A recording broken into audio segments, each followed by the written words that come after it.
ഇന്നലെ ഈസ്റ്റർ ആയിട്ടേ കൂട്ടുകാരും കുട്ടികളൊത്ത് പന്തല്ലൂർ വരെ പോയിട്ടോ നീലഗിരിയില്.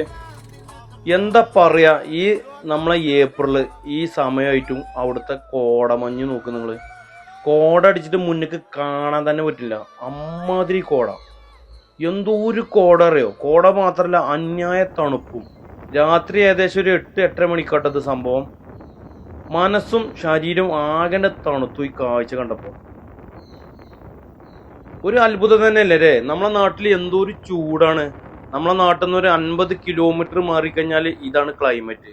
ശരിക്കും ഞങ്ങളൊക്കെ ഭാഗ്യവന്മാരാണ്. കാരണം നമുക്കൊക്കെ മനസ്സിന് എന്തെങ്കിലുമൊക്കെ ടെൻഷനോ വിഷമങ്ങളൊക്കെ വരുമ്പോൾ ഇത് വഴി ഒന്ന് റൈഡ് ചെയ്താൽ മതി.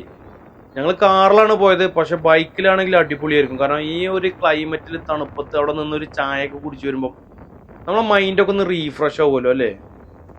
ശരിക്കും ഇതൊക്കെ അല്ലേ ലൈഫിൽ സന്തോഷം എന്ന് പറയുന്നത്.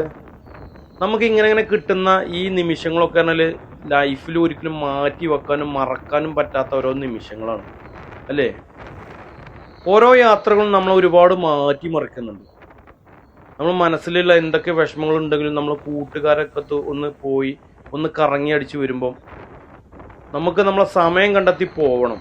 കാരണം നമ്മൾ നാളെ പോവാ മറ്റന്നാൾ പോവാ പറഞ്ഞാൽ നമുക്ക് ഒന്നിനും ടൈം കിട്ടില്ല.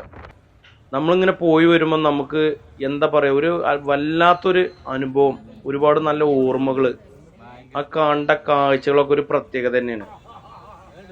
ഞങ്ങളായിട്ട് വൈകിട്ട് ചായ കുടിച്ചിട്ട് നാട് കാണിന്ന് ഒരു 11 മണിക്കോട്ടെ പിരിഞ്ഞത്. വരുന്ന വഴിക്ക് നല്ല ബ്ലോക്ക് ആയിരുന്നു കേട്ടോ. ഇന്നലെ ഈസ്റ്റർ ആയിട്ടാന്ന് തോന്നുന്നു. ചുരമൊക്കെ നല്ല ടൈറ്റ് ആയിരുന്നു. ഭയങ്കര തിരക്കാണ്, ഭയങ്കര തിരക്ക്. അത് ഒന്നാമത് ഈ വീക്കെൻഡിൽ പോയതുകൊണ്ട് കാരണം വരുന്ന വഴിയിൽ നല്ല 3 ആനകളെയും കണ്ടു കേട്ടോ. ഇത് സ്ഥിരം കാഴ്ചയാണ് നാടുകാണി ചുരത്തില്.